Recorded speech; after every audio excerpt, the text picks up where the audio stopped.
میرے نبی نے چیلنج کر دیا ہے، حل وجدتمونی صادقا او کاذبا، میرے دامن پہ کوئی داغ دکھا سکتے ہو؟ یہ چیلنج نبی کے علاوہ کر بھی کو نہیں سکتا۔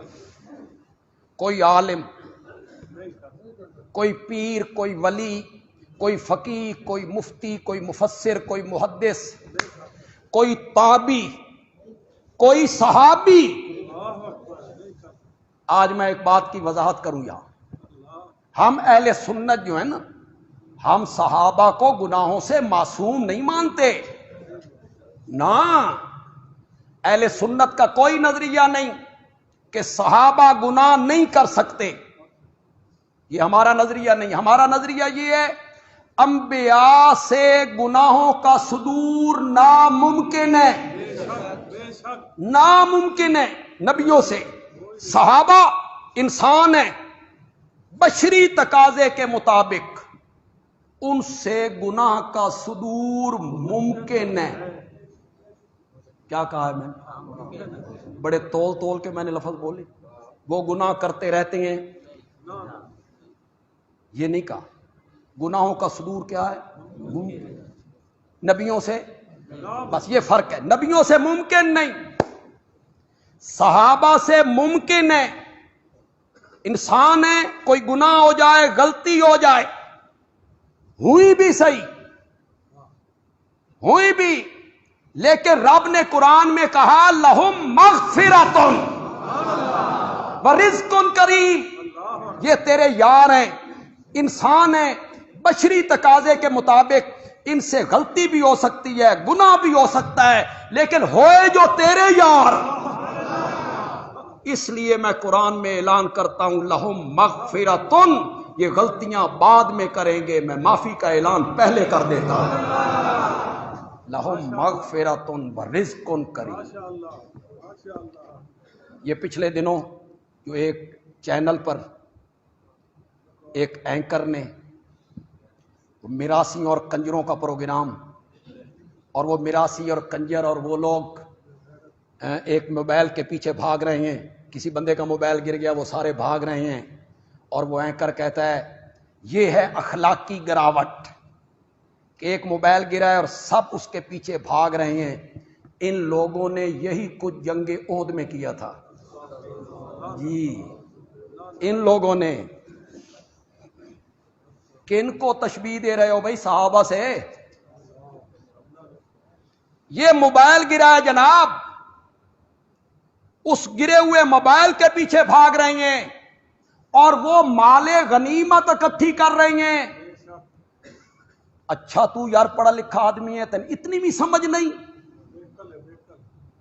کہ موبائل جیب سے گر جائے اور مال غنیمت، ان دونوں کے اکٹھے کرنے میں فرق کتنا ہے؟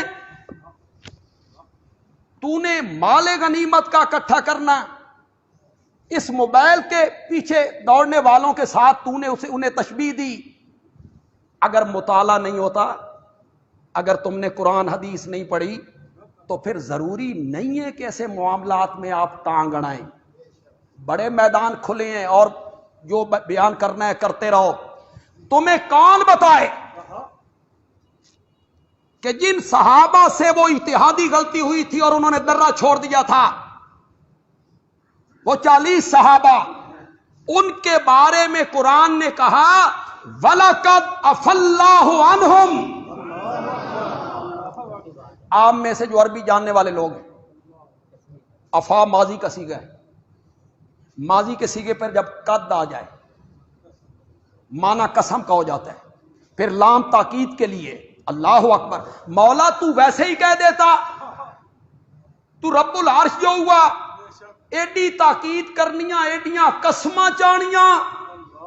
فرمایا میرے نبی کے یاروں کا معاملہ ہے، مجھے اپنی ذات کی قسم ہے، مجھے اپنی صفات کی قسم ہے، مجھے اپنے رب ہونے کی قسم ہے، مجھے اپنے الہ اور معبود ہونے کی قسم ہے، میں نے ان غلطی کرنے والے صحابہ کو معاف کر دیا ہے۔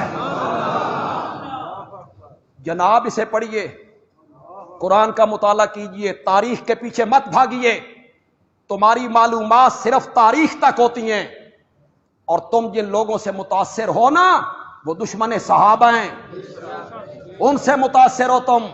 قرآن پڑھو، میں نے ان کو معاف کر دیا۔ وہ جو صحابہ تھے ان کے دل میں آیا اللہ نے ساڈے نال گل کرنی پسند نہیں کی، ان کو اسے تھوڑی جی غیریت ہے، جس طرح غیروں سے بات کرتے ہیں، میں نے ان کو معاف کر دیا، اللہ ساڈے نال گل نہیں کرنا چاہتا۔ قرآن پھر بولا وَلَقَدْ عَفَا عَنْكُمْ، مجھے اپنی ذات کی قسم ہے میں نے تمہیں معاف کر دیا۔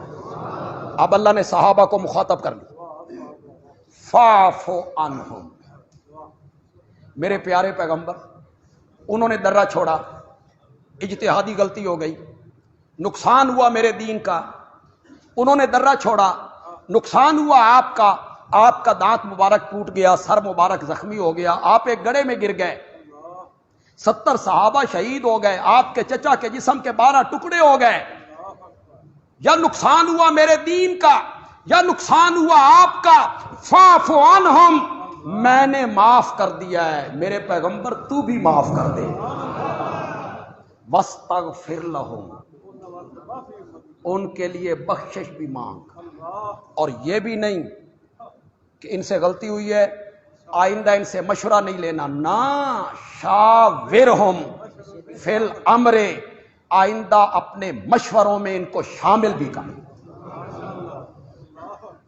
میں نے کہا کچھ باتیں میں جوش جذبے میں نہیں کہتا، ورنہ تو آپ جذبہ دیکھ کے سبحان اللہ کہہ دیتے، میں آہستہ آواز سے کہتا ہوں، لیکن آپ کی سبحان اللہ جو ہے وہ اسی طرح بلکہ اس سے بھی گرم ہونی چاہیے۔ یہ جملے میں آہستہ آواز سے کہہ رہا ہوں، میں کہتا ہوں صحابہ نے جن کا نقصان کیا تھا اللہ کا یا اللہ کے نبی کا، ان دونوں نے معاف کر دیا ہے، تمہارا تو صحابہ نے نقصان بھی کوئی نہیں کیا، تمہارا کیا نقصان کیا انہوں نے؟ آج میراثیوں اور کنجروں کو ان کے ساتھ تشبیہ دے رہے ہو، ان نکمے لوگوں کو، یہ جن کے ساتھ تم نے تشبیہ دی ہے یہ اس جگہ کا بھی مقابلہ نہیں کر سکتے جہاں صحابہ پیشاب کیا کرتے تھے۔ تمہیں اتنا بھی پتہ نہیں ہے کہ وہ کتنے عظیم لوگ تھے؟ اللہ نے انہیں معاف کر دیا۔ ہم صحابہ کو معصوم نہیں مانتے، ہم کہتے ہیں انسان ہے، گناہ ہو سکتا ہے، یہ نہیں بے کرتے رہتے ہیں، ہو سکتا ہے، لیکن اللہ نے انہیں کیا کر دیا؟ معاف کر دیا۔ ان اللہ قد اطلع علی اہل بدر فقال اعملوا ما شئتم قد غفرت لکم، اللہ نے بدر کے میرے 313 یاروں کو جھانک کے دیکھا اور فرمایا آج کے بعد جو مرضی کرتے رہو، میں تواڈے کو حساب ہی کو نہیں لینا، قد غفرت لکم۔ اٹھاؤ بخاری، وَبَدَّلْتُ سَيِّئَاتِكُمْ حَسَنَاتٍ، اللہ اکبر، کیا مقام ہے میرے نبی کے یاروں کا، کیا درجہ اور عظمت ہے میرے نبی کے صحابہ کی۔ وَبَدَّلْتُ سَيِّئَاتِكُمْ حَسَنَاتٍ، اٹھاؤ بخاری، میرے آقا نے فرمایا، اللہ کہتے ہیں بدلت سیئاتکم حسنات، تم میرے نبی کے یار ہو، تم آئندہ گناہ بھی کرو گے تو میں تمہارے گناہوں کو بھی نیکیاں لکھتا چلا جاؤں گا۔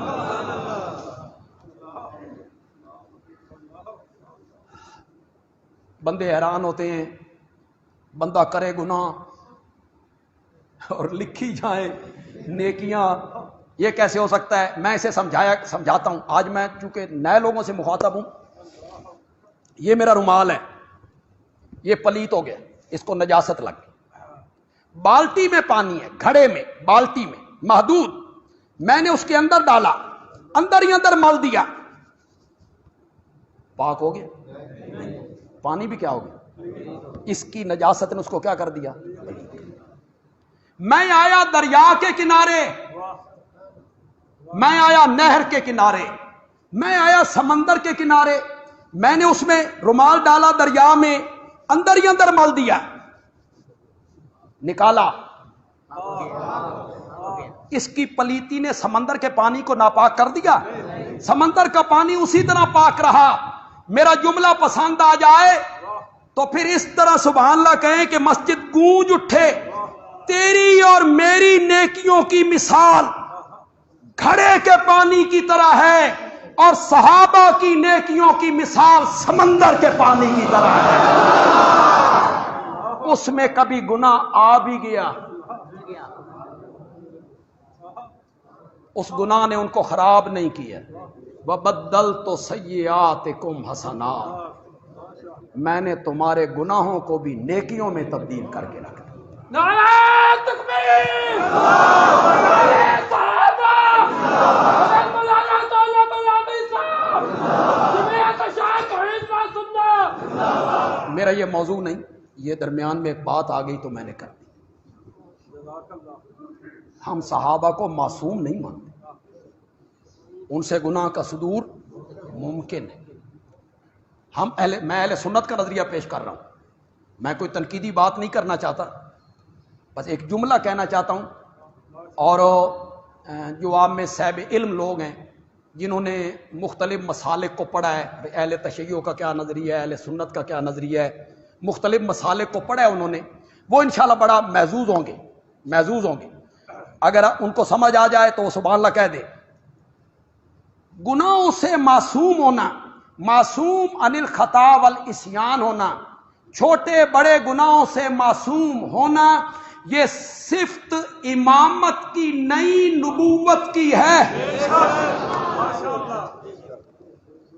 امام معصوم نہیں ہوتے جی، معصوم ہونا کس کی صفت ہے؟ نبوت کی صفت سے کوئی غلطی اور گناہ سرزد نہیں۔ پھر ایک اشارہ کر کے آگے بڑھ جاؤں گا، درمیان میں کئی باتیں آ رہی ہیں ذہن میں، پتہ نہیں آپ میں سے کتنے لوگ سمجھیں گے۔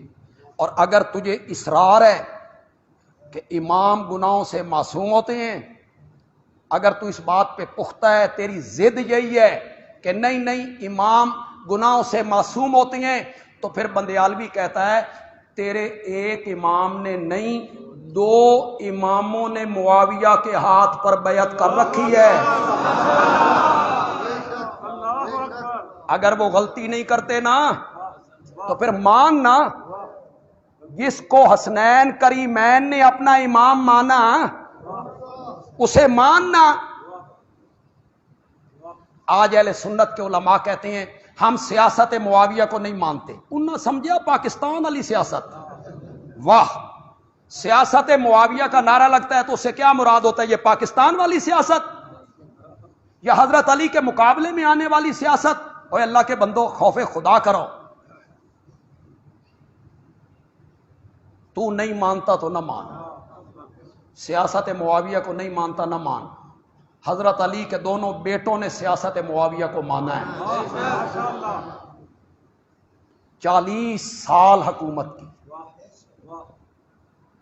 20 سال گورنر، 19 سال 54 صوبوں کا حکمران۔ کتنے صوبے؟ 54،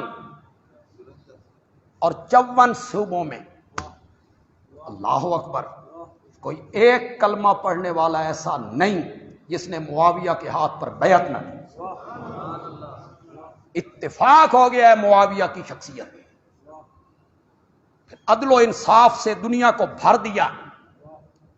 دمشق میں بیٹھ کے اعلان کیا، اور صرافوں، رات کو اپنی دکانیں کھلی چھوڑ دیا۔ اس کو ہم سیاست معاویہ کہتے ہیں۔ فتوحات کا سلسلہ جاری ہوا، مشرکین اور کفار کے ساتھ جہاد شروع ہو گیا۔ حضرت علی کے زمانے میں یہ سلسلہ رک گیا تھا آپس کے اختلاف کی وجہ سے، اب پھر وہ شروع ہو گیا، فتوحات ہونے لگی، امن، امان، چین، سکون پوری ملک میں، پوری دنیا میں، آدھی دنیا میں قائم کر دیا۔ اس کو ہم سیاست معاویہ کہتے ہیں۔ تو مان نہ یا مان، زندہ باد ہی ہے۔